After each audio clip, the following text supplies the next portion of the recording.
MPJ news కి స్వాగతం. వార్తలు చదువుతుంది మీ మాధురి. పల్నాడు జిల్లా కలెక్టర్ కార్యాలయంలో ఏసీబీ దాడులు, డీఆర్ఓ అవినీతి బండారం బహిర్గతం. పల్నాడు జిల్లా కలెక్టర్ కార్యాలయంలో జరిగిన ఏసీబీ మెరుపు దాడులు జిల్లాకు కుదిపేశాయి. క్యాటరింగ్ బిల్లులు మంజూరుకు లంచం డిమాండ్ చేస్తూ డీఆర్ఓ మురళి అవినీతి బండారం బయటపడిందని అధికారిక వర్గాలు తెలిపాయి. 26 లక్షలు క్యాటరింగ్ బిల్లులు మంజూరుకు లంచం కోరిన మురళి 3 లక్షలు లంచం స్వీకరిస్తున్న సమయంలోనే ఏసీబీకి రెడ్ హ్యాండెడ్ గా చిక్కినట్లు సమాచారం.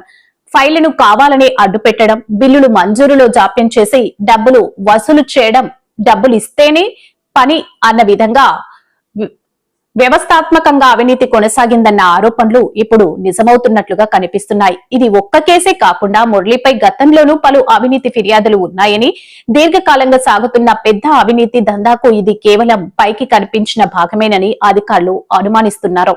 డీఆర్ఓ మురళి ఆస్తులు, బ్యాంకు లావాదేవీలు, బినామీ ఖాతాలు సహా అక్రమ ఆదాయ మార్గాలపై విస్తృత విచారణ ప్రారంభించగా ఇంకా పలువురు అధికారుల పాత్రపై కూడా నిఘా పెంచినట్లు తెలుస్తుంది.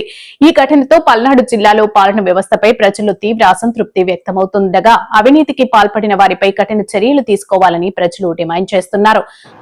ACB DG Shri Atul Singh IPS గారి ఆదేశాల మేరకు గుంటూరు రేంజ్ అధికారులు, నేను అడిషనల్ ఎస్పీ మహేంద్ర మత్తే మరియు మా ఇన్స్పెక్టర్స్ నాగరాజు, మన్మథరావు, సురేష్, అలాగే సుబ్బారావు, మా సబ్ ఇన్స్పెక్టర్సు, స్టాఫ్ అందరం కలిసి ఈరోజు పల్నాడు కలెక్టరేట్లో డిఆర్ఓగా పనిచేస్తున్న, డిస్ట్రిక్ట్ రెవెన్యూ ఆఫీసర్గా పనిచేస్తున్న ఏకా మురళి గారిని ఆయన 3 లక్షలు కంప్లైంట్ నుంచి తీసుకుంటుండగా రెడ్ హ్యాండెడ్గా పట్టుకోవడం జరిగింది.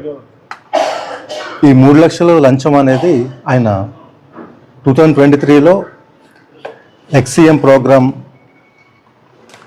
సంబంధించి ఒక ఫౌండేషన్ లేయింగ్ ప్రోగ్రామ్ సంబంధించి లంచ్ పార్సిల్స్కి ఒక 41,500 సుమారుగా అన్ని పార్సిల్స్ గాను 37 lakhs బిల్లు ఉంటే అందులో ముందుగా 10 lakhs అడ్వాన్స్ క్లియర్ చేయడం జరిగింది.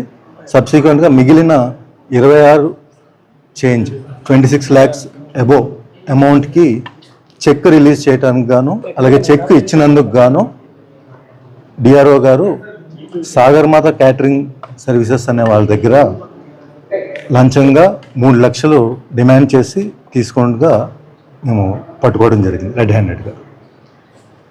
అలాగే అందరూ కూడా 1064కి కాల్ చేసి ఎక్కడైనా అవినీతి జరిగినా కూడా, ఎవరైనా డబ్బులు డిమాండ్ చేస్తున్నా, లేదు అవకతవకలు జరుగుతున్నా కూడా వెంటనే 1064 టోల్ ఫ్రీ నెంబర్కి కాల్ చేసి మీరు తెలియజేయచ్చు. ధన్యవాదాలు. ఏంటండి ఇప్పుడు ప్రొసీడింగ్స్ అవుతున్నాయండి, అరెస్ట్ కూడా ఉంటుంది.